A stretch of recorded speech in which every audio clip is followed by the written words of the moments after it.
नमस्कार, मैं हूं जायरा। एपीएन के लोकप्रिय कानूनी प्रोग्राम लीगल हेल्पलाइन में आपका स्वागत है। इसमें हमारे कानूनी विशेषज्ञ रोजमर्रा की जिंदगी की समस्याओं से जुड़े कानूनी मसलों पर आपकी शंकाओं का समाधान करते हैं। आप भी इस प्रोग्राम से जुड़ सकते हैं और फोन करके कानूनी राय ले सकते हैं। आज हम बाल मजदूरी से जुड़ी कानून की जानकारी देंगे और साथ ही बाल मजदूरी से जुड़ी आपकी समस्याओं का समाधान भी करेंगे। बाल मजदूरी आमतौर पर मजदूरी के भुगतान के बिना या भुगतान के साथ बच्चों से शारीरिक कार्य कराने को कहा जाता है। भारत में करीब 10 लाख बच्चे बाल मजदूरी करते हैं, जिसमें 5 साल से 18 साल के बच्चे शामिल हैं। हर साल हजारों बच्चों को बाल मजदूरी की कैद से छुड़ाया जाता है। हर साल बाल मजदूरी से बचाए गए बच्चों का बढ़ता नंबर साफ तौर पर यह बताता है कि देश में अभी बाल मजदूरी कम नहीं हो रही, बल्कि साल दर साल बाल मजदूरी के जाल में और बच्चे फंस रहे हैं। इंटरनेशनल लेबर ऑर्गेनाइजेशन के मुताबिक बाल मजदूरी में पिछले 10 सालों में करीब 38% की कमी आई है, लेकिन फिर भी दुनिया भर में अब भी 15 करोड़ बच्चे काम करने के लिए मजबूर हैं। सरकार ने बाल श्रम को समाप्त करने के लिए 1986 में बाल श्रम निषेध और नियमन अधिनियम पारित किया।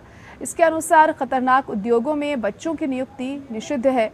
बाल श्रम प्रतिबंध और 1986 में साल 2016 में संशोधन किया गया है, जिसके मुताबिक 14 साल से कम उम्र के बच्चे से किसी भी तरह का काम कराना अपराध की श्रेणी में आता है।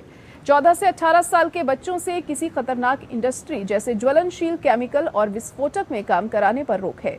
तो ये तो थी बाल मजदूरी से जुड़ी बुनियादी जानकारी।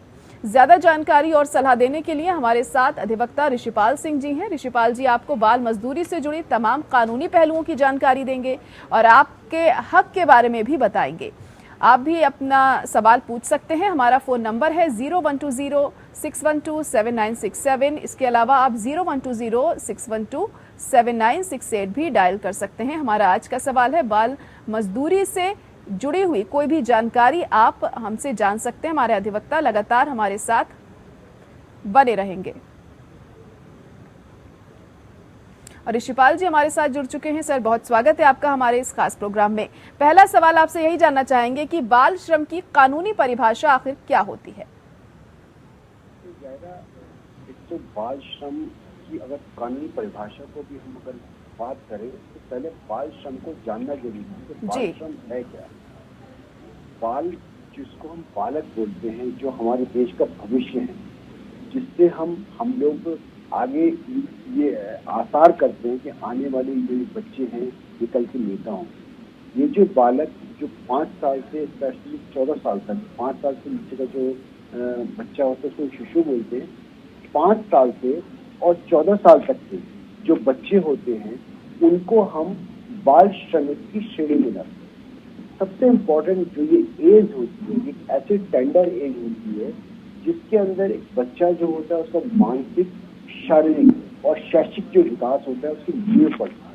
तो ऐसी स्थिति में जब जो बुनियादी सुविधा है जो मानसिक, शैक्षिक और शारीरिक विकास से हटकर उसको जब श्रम में लगाया जाता है और किसी भी तरीके से जब वो अपनी जो बेसिक बुनियाद से हट जाता है तो कानून के द्वारा भी वो बाल श्रम माने जाते हैं। अगर हम विशेष रूप से कानून की बात करते हैं तो कानून में अगर हम बात करते हैं भारतीय कानून के अंदर 5 वर्ष से लेकर और 14 वर्ष तक जो भी व्यक्ति है, जो बच्चा है, जो कार्य कर रहा है, अगर उससे कार्य कराया जाता है तो बाल श्रमिक की श्रेणी में आता है।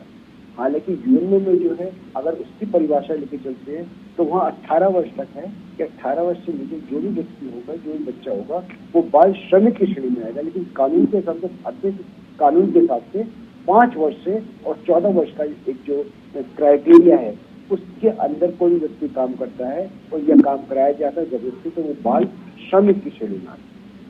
जी जी, तो बाल श्रम के लिए संवैधानिक प्रावधान क्या कुछ है? देखिए, बाल श्रम जैसे मैंने आपको इंट्रोडक्शन में बताया और आपने भी अपनी इंट्रोडक्शन के अंदर बताया कि बाल श्रम में अपने आप में बहुत बड़ी समस्या है और न केवल हमारे देश के अंदर, ये विश्वव्यापी समस्या है।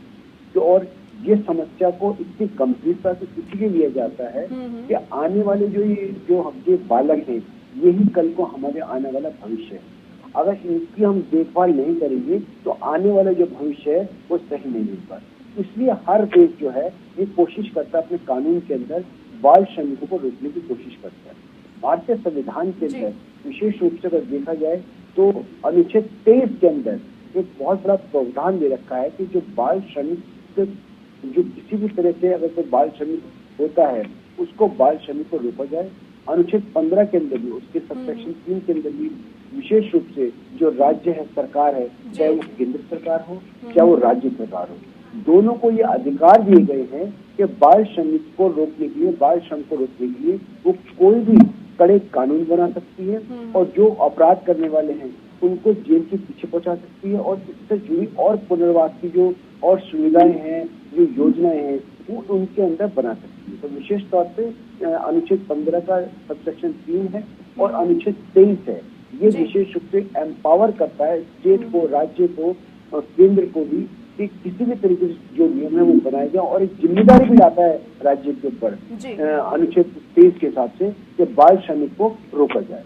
जी जी भाई, जो बाल मजदूर होते हैं प्रतिदिन कितने घंटे तक इनसे काम करवाया जा सकता है? इस कितनी इजाजत दी गई है? कितने वक्त तक काम लिया जा सकता है इन बाल मजदूरों से एक दिन में? ये देखिए जायरा, अगर हम कानून की बात करते हैं, कानून में तो बाल श्रमिक जो है, बाल श्रमिक से काम कराना अपने आप ही अपराध है। यानी अगर कोई 5 वर्ष से 14 वर्ष का कोई बच्चा है, उससे काम कराया जा रहा है, तो वो कितने घंटे, वो 2 मिनट हो या 2 घंटे हो, 4 घंटे हो या 8 घंटे हो, ये कहीं भी कानून में डिफाइन नहीं है। अगर कोई चाहे 2 घंटे भी कराता है या किसी भी तरह घर के ऊपर भी काम कराता है, ढाबे में काम कराता है या फैक्ट्री में काम कराता है, माइंस पे काम कराता है, तो उससे घंटों का या दिनों का कोई भी किसी तरह से कोई प्रावधान नहीं है। बाल श्रमिक एक अपराध है, वो कितने भी समय के लिए अपराध कराया जाता है वो अपराध की श्रेणी में आता है और पूर्ण रूप से उसको उस व्यवस्था को खत्म करने के लिए सरकार ऐसी व्यवस्था करती है। अगर कोई व्यक्ति करता है, कोई व्यक्ति करवाता है, तो उसको जुर्माना भी हो और सजा भी हो। तो इसमें कहीं कोई ऐसा प्रावधान कानून में नहीं है कि कितने घंटे के लिए बाल श्रमिक से अपराध कराया जाए। तो अपना अपना अपराध है, तो अपराध कोई भी करने के लिए कानून नहीं कहता है।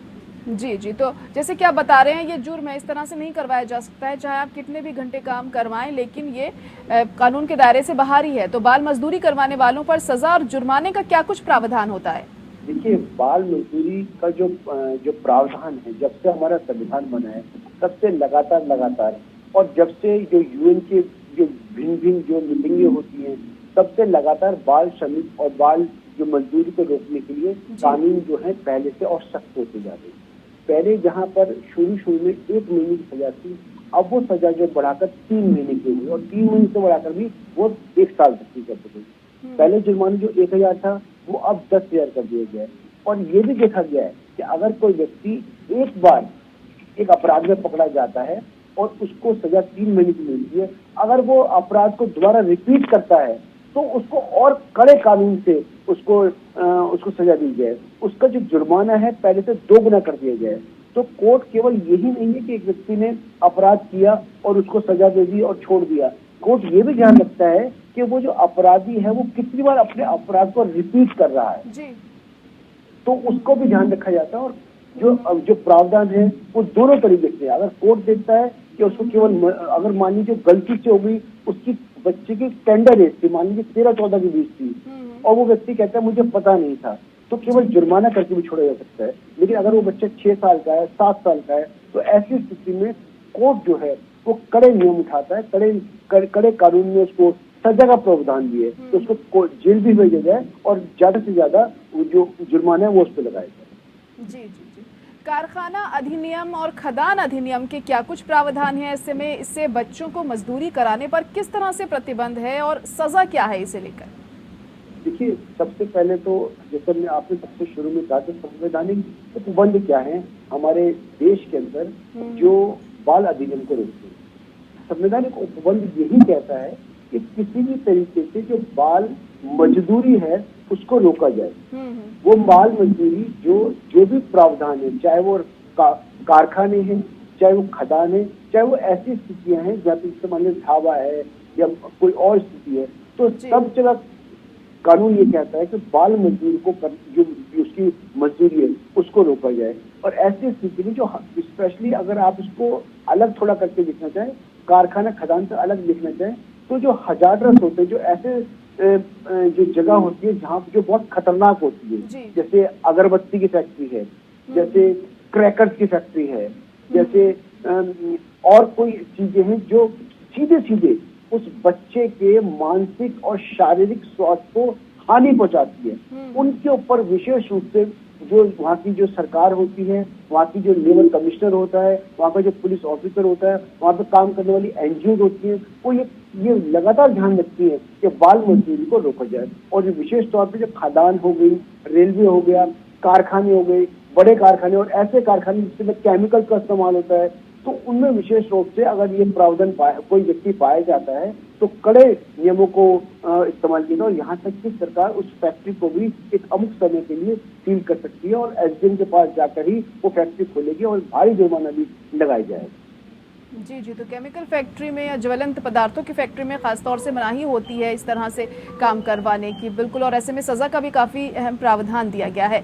वहीं ऋषिपाल जी, अनैतिक तस्करी अधिनियम 1956 के बारे में बताइए, बाल श्रम से ये कैसे जुड़ा हुआ है? देखिए जायरा जी, अपने आप में बहुत दुखद स्थिति है। एक तो अनैतिक जो कार्य होता है बहुत से हमारे समाज में, और बहुत बार ऐसी चीजें सामने आती है कि जो वेश्यावृत्ति है या किसी तरह लोगों का जो एक जगह से दूसरी जगह बेचना है, ये अपने आप में बहुत अनैतिक होता है। और उसके अंदर अगर बच्चे का, यानी कि कोई बच्चा जो है, ये टीनेजर जो है, वो उस पर लिप्त हो जाए या उसको जबरदस्ती लिप्त कर दिया जाए, तो वो अपने आप में बहुत भयावह स्थिति हो जाती है। तो इस स्थिति में अपने आप में जो कानून है, वो प्रावधान है, बहुत सख्त है और उसमें 3 साल से 7 साल तक की सजा है। इसके अलावा आईपीसी के और प्रोविजन भी लगते हैं। उस अनैतिक कानून के अलावा भी अगर मान लीजिए कोई किसी बच्चे को जबरदस्ती वो अपने माँ बाप की बिना परमिशन के लेके जाता है, तो 363 जो है, 366 जो है, आईपीसी के जो नियम है वो लगते हैं। और सबसे इम्पोर्टेंट बात है, ये अपने आप में सेशन ट्रैवल केस होता है, इन नॉन बेलेबल ऑफेंस होता है। और इस स्थिति में जो सेशन जज है वो बहुत आसानी से जो है अपराधी को बेल नहीं देता। तो इसलिए बहुत इंपॉर्टेंट हो जाता है कि जो अनैतिक कानून की, ऐसा नहीं केवल वही कानून लगेगा एफआईआर दर्ज होगी, उसके साथ साथ और बहुत सारे कानून जो होते हैं जो आईपीसी से रिलेटेड होते हैं वो भी लग जाते हैं। तो अब जब मैं आपको बता रहा हूँ जैसे सेशन कोर्ट का सेशन ट्रैवल केस हो जाता है, तो अपने आप में बहुत ही गंभीर बात हो जाती है। जी बिल्कुल, अपने आप में काफी गंभीर मुद्दा है ये। ऐसे में अब आगे देखना होगा क्या इस तरह कानून में कुछ संशोधन होते हैं और क्या आगे किया जाता है। ऋषिपाल जी, अगला सवाल आपसे ये जानना चाहेंगे कि बाल श्रम कानून 1986 कानून लाया गया था, बाल श्रम पर ये एक वृहद कानून माना जाता है, और किस तरह से खतरनाक पेशों में इसका उल्लेख है, क्या प्रावधान है? बाल श्रम निषेध और नियमन कानून 1986 लाया गया। उससे पहले कई अलग अलग छोटे छोटे कानून थे। उन कानूनों की वजह से, अलग अलग कानूनों की वजह से जो अपराधी था वो उसका फायदा उठा लिया करते थे कि भाई ये जो अपराध है, ये जो हमारा जो हम व्यवसाय कर रहे हैं, ये व्यवसाय श्रेणी में नहीं आता। तो जो अलग अलग कानून थे, जो कारखाना नियम अधिनियम अलग था, खादान नियम अलग था, इन सारी बातों को देखते हुए 1986 में एक ऐसा कानून लाया गया जिसके अंदर इन सारी बातों का सम्मिलित किया गया। उसके अंदर विशेष तौर पर 18 ऐसे जो प्रावधान थे, ऐसे उद्योग थे, उनको चिन्हित किया गया। उसके अलावा 65 और जो प्रोसेस थे उनको चिन्हित किया गया, जिससे कि कोई भी अपराधी जो अपराध करने वाला अपने आप का बचाव नहीं ले सके। तो उसके तहत जो है जो अपराध था और अपराध की सीमा थी, अपराध का जुर्माना था, सभी चीज को समझाया गया, सभी चीज को बढ़ाया गया। तो उसके चलते ये जो कानून है अपने आप में, जो संविधान की धारा 15 सबसेक्शन 3 जो है स्टेट को एम्पावर करता है कि स्टेट ऐसे कड़े कानून बनाए कि जो श्रम है, बाल श्रम को रोका जाए। इसके साथ साथ जो अंतर्राष्ट्रीय जो दबाव था, जो यूएन का दबाव था, उसके चलते भी जो हम ट्रीटी यूएन में कर रहे हैं, उसके चलते भी अपराध, ये जो नियम लाया गया, कानून लाया गया, ये अपने आप में एक अपने फंडामेंट, अपने आप में कंप्लीट अधिनियम है, जिसके अंदर सारे के सारे जो अधिनियम है, सारे जो कारखाने इसके अंदर आया है, खादान भी इसमें आ जाती है। तो अपने आप में कंप्लीट लॉ है। इसके चलते कोई और लॉ की आवश्यकता नहीं, सारे इसके अंदर आ जाते हैं। और जो विशेष तौर पे जो शेड्यूल बनाया गया, जिस शेड्यूल के अंदर उन हजारों कारखानों को नियमावली बनाई गई है, वो प्रोसेस बनाई गई है। तो अपने आप में जो भी कहीं भी पूरे हमारे राष्ट्रीय स्तर पे कानून लागू है, कहीं भी किसी भी स्तर पे जो बाल श्रम होता है, ये अपने आप में कानून उसको कंप्लीट करता है। जी जी, वहीं राष्ट्रीय बाल श्रम नीति 1987 से कैसे बच्चों की मजदूरी को रोकने की कोशिश की गई है? देखिए, अपने आप में ये भी एक दुख की बात थी और चिंता का विषय भी है कि राष्ट्रीय स्तर पर एक नीति बनाई गई, नीति को सोचा गया कि ये जो बाल श्रम है वो रोका जाए। आपका मैं इंट्रोडक्शन सुन रहा था, जो आपने अपने इंट्रोडक्शन में भी बताया कि अभी भी जो विश्व के अंदर करीब करीब 15 करोड़ जो है बच्चे हैं वो बाल श्रम से ग्रसित है। और बाल श्रम की जो परेशानी है वो परेशानी कम नहीं हो रही। आज हम आजादी के 70 वर्ष के बाद आ गए हैं, लेकिन बाल श्रम की समस्या 70 वर्ष से 75 वर्ष के बाद भी वो वैसी की वैसी है। कुछ बच्चों को आपने सुना होगा, कोई एनजीओ होती है, कभी सरकारी होती है, एसडीएम होता है, वो छुड़ाता है। लेकिन वो हम अगर बाहर निकल के देखें, अपने समाज में देखें, कारखानों में देखें, आसपास देखें, तो बाल श्रम की जो समस्या है वो चौकित हो रही है। इसीलिए जो राष्ट्रीय नीति कैसे बनाई गई, राष्ट्रीय नीति ऐसी बनाई जाए कि जिससे कि पूरे राष्ट्र में वो नियम लागू हो। अब वो जैसे बहुत सारे ऐसे उद्योग धंधे थे जो एक राज्य में है वो दूसरे में नहीं है, तो उन सबको ध्यान में रखते हुए ऐसी नीति बनाई गई जो पूरे राष्ट्र के लिए हो, जिसमें वो सारे के सारे उद्योग धंधे हैं, वो सारे के सारे प्रोसेस जो है वो लाए जा सके और बाल श्रम का जो नियम, जो कानून बने वो पूरे राष्ट्र पर लागू हो और अपराधी को सजा मिले। जी, तो बाल मजदूरी के साथ साथ जो बच्चों की बंधुआ मजदूरी भी वर्जित है, इसके बारे में जानना चाहेंगे थोड़ा। ये भी अपने आप में बहुत दुखद स्थिति है। जैसे आपने कई बार और भी कार्यक्रम में देखा होगा, बहुत सारी पुरानी फिल्में भी देखी होंगी कि जो इंटीरियर इलाके होते हैं, जो बहुत अंदर के इलाके होते हैं, जहाँ पर उनके माता पिता किसी तरह से किसी व्यक्ति से उधार ले लेते हैं, पैसा उधार ले लेते हैं, तो और वजह से पैसा ले लेते हैं, तो ऐसी स्थिति में उस पैसे को उतारने के लिए वो माता पिता जो हैं वो उस व्यक्ति के पास जो है अपनी मजदूरी करके अपना श्रम देते हैं। लेकिन जो उधार इतना ज्यादा होता है या उसका ब्याज इतना ज्यादा होता है, कई बार वो माँ बाप की पूरी उम्र निकल जाती है और उसके बावजूद भी वो जो श्रम है वो खत्म नहीं होता, वो लोन खत्म नहीं होता। तो ऐसी स्थिति में उस लोन को उतारने के लिए फिर उनके बच्चे जो हैं वो बच्चे भी उस श्रम के अंदर आ जाते हैं, तो वो बंधुआ मजदूर की तरह हो जाते हैं कि जब तक कि वो लोन पूरा नहीं होगा, जब तक कि पैसे की अदायगी नहीं होगी, वो भार नहीं कर सकते।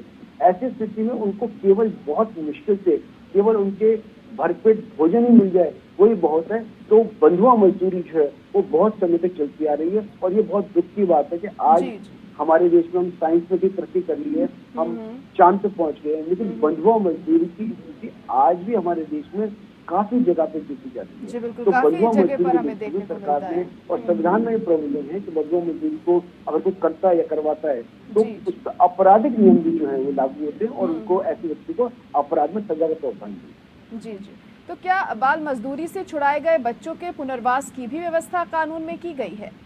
ये बहुत इम्पोर्टेंट बात है। आपका जो सवाल था, हम जो चर्चा कर रहे थे कि बाल मजदूरी होती है, एनजीओ उन बाल मजदूरों को पकड़ते हैं, उनको छुड़ा देते हैं और एसडीएम में छुड़ा देते हैं, लेकिन उसके बावजूद बाल मजदूरी कम क्यों नहीं हो रही? क्योंकि केवल बच्चों को बाल मजदूरी अगर कर रहे हैं उस व्यक्ति से उनको छुड़ा दिया, छुड़ाने के बाद क्या होगा? उनका पुनर्वास अपने आप में हमारे देश में एक बहुत बड़ी समस्या है। सरकार एक दूसरे को जिम्मेदारी डालती रहती है, लेकिन जब तक उन बच्चों का पुनर्वास नहीं होगा, पुनर्वास कैसे होगा? कुछ समय के बाद उन बच्चों को वहां से हटा दिया जाता है और फिर छोड़ दिया जाता है। वो बच्चे दोबारा कहीं और किसी और ट्रैप में आ जाते हैं, कोई व्यक्ति और कराना चालू कर देता है बाल मजदूरी, तो उनका पुनर्वास कहाँ हो पा रहा है? उनका पुनर्वास की जो योजनाएं बनाई गई है, योजना तो हमारे देश में बहुत सारी है, लेकिन सच्चाई ये है कि उनका पुनर्वास नहीं हो पाता। उनका पुनर्वास नहीं हो पाने की वजह से वो बाल मजदूर जो है फिर कहीं ना कहीं दोबारा उस पर ट्रैप में आ जाते हैं और ये समस्या जस्ती तक है। जी, तो बाल श्रम को रोकने के लिए कंपनी किस तरह के प्रोत्साहनों का उपयोग कर सकती है और एक कंपनी ये कैसे सुनिश्चित कर सकती है कि बच्चे स्कूल जाएं? देखिए, अगर बहुत सारी आपने भी देखा होगा जा रही कि बहुत सारे जो उद्योगपति हैं वो अपने साथ साथ बहुत सारे इनिशिएटिव अपनी कंपनी में करते हैं कि भाई बाल मजदूरी अगर कोई व्यक्ति पकड़ा जाता है, कोई बाल मजदूर पकड़ा जाते हैं, उनको पुनर्वास करना है, तो वो अपना जो उनका फंड होता है उस फंड से इनिशिएटिव चालू करते हैं, उनसे कुछ योजनाएं चालू करते हैं कि जो बाल मजदूर हैं उनको स्कूल भेजा जा सके, उनकी जो बेसिक आवश्यकताएं हैं वो पूरी हो सके। क्योंकि बाल मजदूरी जायरा कौन करता है या कौन करवाता है? कोई भी माता पिता अपने बच्चे से खुशी से बाल मजदूरी नहीं कराता। जब कोई भी बच्चा जो है वो खुशी से बाल मजदूरी नहीं करता जब तक कि उसकी जो बुनियादी आवश्यकताएं हैं वो पूरी नहीं होती। तो अगर वो आप कहीं को बच्चे को स्कूल भेजा जाए, वो स्कूल तो चला जाएगा, लेकिन उसकी बुनियादी आवश्यकता है, उसका भोजन है, उसके माता पिता का रख रखाव है। अगर ये जो बड़ी बड़ी कंपनीज हैं, मैंने देखा है बहुत सारी टाटा कंपनी की और बहुत सारी कंपनी काफी सारा इनिशिएटिव होती है, काफी सारा दान देती है, एनजीओ को दान देती है, वो एक पॉलिसीज चलाते हैं और उनको रिफॉर्म करने की कोशिश करते हैं। तो पुनर्वास के अंदर ये प्राइवेट कंपनीज है, उनका जो योगदान है वो अपने आप में सराहनीय है। मैंने बहुत सारी ऐसी एनजीओ को देखा है, प्राइवेट कंपनीज को भी देखा है, जिनके पुनर्वास से आज काफी बड़ी संख्या में जो है वो बाल मजदूर जो है वो दोबारा से पुनर्वासित हो चुके हैं, दोबारा से वो समाज में लौट चुके हैं। जी बिल्कुल, और कंपनीज भी इसमें अहम योगदान करती हैं। बाल मजदूरी में जो बच्चे हैं उनके पुनर्वास के लिए अहम कदम उठाती हैं और एक सराहनीय बात भी है ये। वहीं ऋषिपाल जी जानना चाहेंगे कि बाल मजदूरी की शिकायत अगर करनी हो तो कहाँ की जाए? देखिए, बाल मजदूरी की शिकायत सबसे पहले आप पर बहुत सारे चैनल हैं। एक तो जो चाइल्ड हेल्पलाइन होती है 1098 के ऊपर आप फोन कर सकते हैं, अपने नजदीकी पुलिस स्टेशन जो है वहाँ पे शिकायत कर सकते हैं, एसडीएम के पास शिकायत कर सकते हैं, और बहुत सारे अगर पोर्टल चल रहे हैं जिसके में हालांकि मैं उस पोर्टल की तरफ तो ज्यादा आपको नहीं जाना चाहूंगा, क्योंकि जो बाल मजदूर होते हैं वो स्वयं इस स्थिति में नहीं होते कि वो शिकायत कर सकते, लेकिन फिर भी जो सबसे निकटतम पुलिस स्टेशन है वो वहां जा सकते हैं, निकटतम एसडीएम को जो ऑफिस है वहां पे शिकायत की जा सकती है, और फोन की जो क्रांति हमारे देश में आई है फोन सबके पास होता है। तो चाइल्ड हेल्पलाइन के ऊपर वो कोई 1098 के ऊपर कोई भी कॉल कर सकता है और जो बाल मजदूरी है उसकी शिकायत कर सकता है, और ये अपने आप में एक गंभीर अपराध है। तो ऐसे स्थिति में पुलिस का दायित्व बनता है कि पुलिस आती है, एफआईआर दर्ज होती है और वो व्यक्ति अरेस्ट होता है। जी जी, तो क्या परिवार के खेतों में बच्चों को काम कराने पर भी प्रतिबंध होता है ऐसे में? जायरा जी, ये अपने आप में एक बड़ा प्रश्न आपने किया कि कोई भी परिवार अपने बच्चों को अगर कहता है कि मेरे साथ काम करो, खेतों में काम करो, तो वो अपने आप में उस माँ बाप के लिए भी एक ऐसी स्थिति होती है कि वो मजबूर होता है। तो ऐसी स्थिति में हम उसको बाल श्रम या एक अपराध की श्रेणी में नहीं लाते, क्योंकि वो अपने माता पिता के साथ ही अपने खेत में काम कर रहा है, छोटा मोटा काम कर रहा है, पूरे दिन कर रहा है या आधा घंटा कर रहा है, 2 घंटे कर रहा है, तो उसको हम बाल श्रम की श्रेणी में नहीं लाते। जी जी, चलिए ठीक है ऋषिपाल जी, बहुत शुक्रिया आपका हमारे साथ जुड़ने के लिए और बहुत अहम जानकारी आपने दी। क्या कुछ कानून में प्रावधान है बाल मजदूरी को लेकर, बाल श्रम को लेकर, और इसी के साथ लीगल हेल्पलाइन में आज के लिए इतना ही। मुझे दीजिए इजाजत, नमस्कार।